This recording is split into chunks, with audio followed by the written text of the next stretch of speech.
Sa video na to, ibabahagi ko yung pinakamadaling training plan para makasub 30 ka sa iyong 5K na race or sa event na 5 kilometers. Pag sinabing pinakamadali, ang ibig ko lang sabihin is madali siyang sundan. Hindi siya ganun ka-structured. Actually, I don't consider this a structured training plan. Base ito sa naging experience ko. Now, disclaimer, I am not a coach. I am not an expert.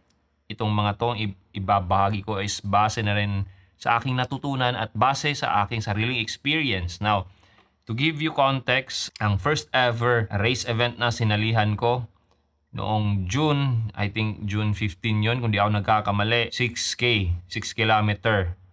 Ang 5K split ko noon is around 31 minutes. After a week, sumali ulit ako sa isang 6K. Ang split ko noon sa 5K is around 28 minutes. So, nag-sub 30 na ako. Nabawasan siya ng around 3 minutes.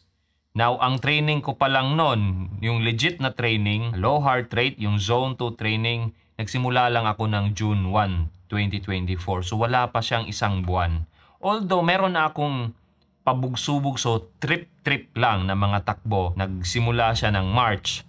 Pero nung March, around 15 kilometers lang. The whole month, 15 kilometers lang yung tinakbo ko. Tapos, na-injury ako noon. Sumali kasi ako sa basketball dito sa paliga sa barangay. Unfortunately, yun nga, yung tuhod ko kasi medyo hindi na ganun kaganda yung estado. So, na-injury ako. By April, nakatakbo lang ako ng 11 kilometers kasi nga, injury pa ako noon. So, palakad-lakad lang ako.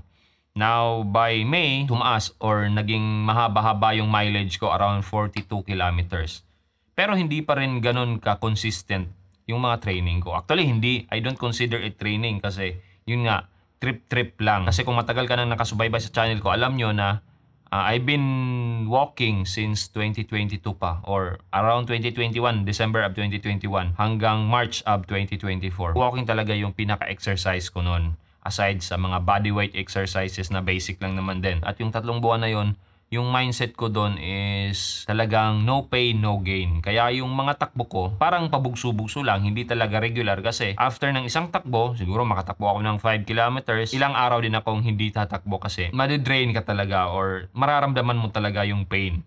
Yun nga, no pain, no gain mentality. Kasi ang nasa isip ko noon para bumilis, kailangan kong magmabilis sa training. And then na-realize ko by June na hindi pala ganun. So itong ibabahagi ko ngayon, ito yung ginawa kong training para makasub 30 ako. Yun nga, June pa lang, wala pang isang buwan na training yon, nakasub 30 na ako. Pero I think meron ding kinalaman yung walking. Magsimula tayo sa walking. So yun yung sinabi ko kanina, walking. Isa to sa rason kung bakit napadali yung transition ko to running. Ilang years din akong naglalakad. Umabot ako sa punto na meron akong goal na 16K steps every day. Actually, nagsimula ako sa 3K, naging 5K, naging 10K, naging 13K, naging 16K. So, ganun ako ka-dedicated sa walking. Gusto kong magsimula kayo sa walking para at least makabuild kayo ng kahit papano aerobic base. Although hindi siya ganun talaga katulad ng pag-run or pag-jog, pero at least nakaka-build din yon ng aerobic base. Aerobic base which means makakatulong yon para masustain nyo yung pagja-jog nyo or pagtakbo nyo. At the same time, magkakaroon din ng muscle endurance yung lower extremities nyo. So yung walking, simulan nyo ng around 10 minutes every after meal. Every day, bigyan nyo ng 2 weeks kung pwede. Now, after ng 2 weeks na yon, simulan nyo yung naibahagi ko dito yung run-walk strategy. So sa simula, wag nyo masyadong isipin or bigyan ng pansin yung pace nyo, saka yung distansya. Oras ang pagbabasehan nyo sa training nyo. Ako, nagsimula ako sa 1 oras talaga. Every day, 6 times per week or 6 days per week. Pero, yun nga, since batak na ako sa walking for 3 years, so hindi naging problema yun. Now, run-walk strategy, nabahagi ko yan sa isang video na nakabase yan sa strategy ni Jeff Galloway, isang Olympian. Hindi yan base sa akin, although meron akong ginagawang ganyan, pero iba, merong modification yung ginawa ko base sa heart rate. So I assume most of you, since beginner runner nga yung target nitong video na to, wala pa kayong running watch, so yung pacing hindi masyadong importante yan. Yung distansya hindi rin masyadong importante. ang pagbabasehan natin is yung oras. Kahit ganitong relo lang, at least 20 to 30 minutes yung first week. Run walk strategy. Now, depende na sa inyo kung aaraw-arawin nyo, pero as much as possible, start small lang muna. 3 to 4 days lang muna yung first week. Takbo ka ng 30 seconds. Jogging lang or jogging ka ng 30 seconds, tapos walking ka ng 30 seconds.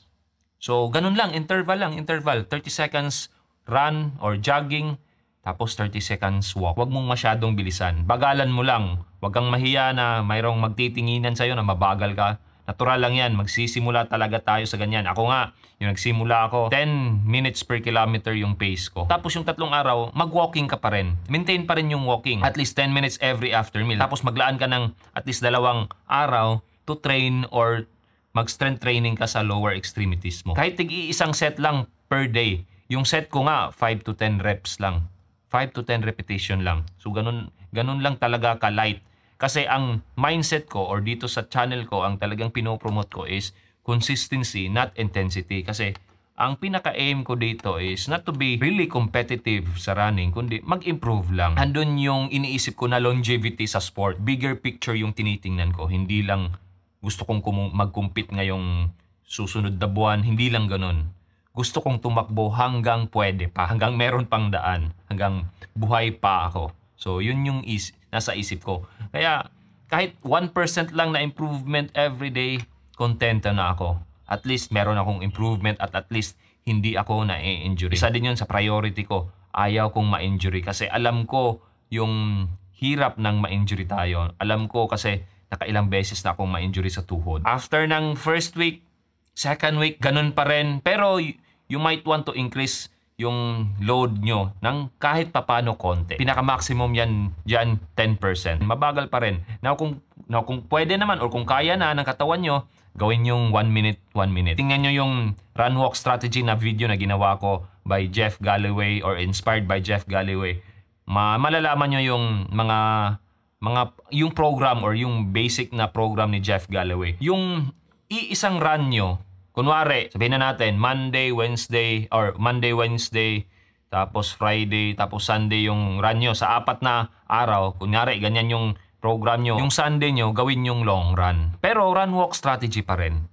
Bale, sa Sunday, gawin yung around 60 to 90 minutes. Depende kung kaya. Tapos yung 3 araw, easy run lang. Run walk.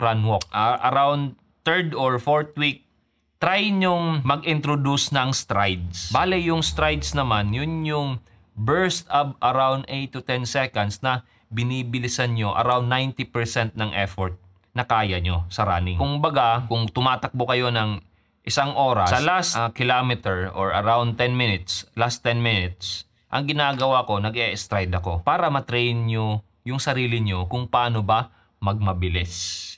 Neuromuscular coordination. Actually, kahit non-specific yung training nyo sa running, mag-e-improve kayo kung consistent kayo. Number 2 is 80% of your training should be easy. Yung easy part talaga, yung magbibuild ng endurance nyo, magbibuild ng aerobic base nyo. Nakafollow kayo dito sa channel ko or sa Strava ko, titingnan nyo usually yung pacing ko around 7 plus or 8 minutes. So, mabagal pa rin. Pero pagdating sa actual na race event, na-sustain ko naman yung around 4 minutes 40 plus yung pacing ko sa 5K ko. Recently, yung 10K ko, nakatapos ako ng around 51 minutes. So, not bad. So, ganun lang.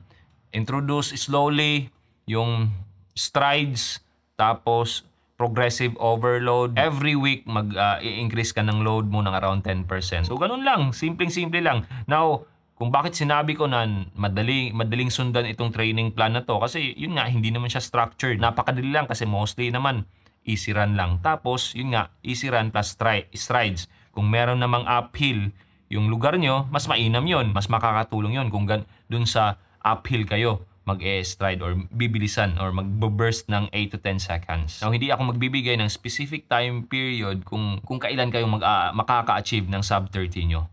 Depende yan sa consistency nyo.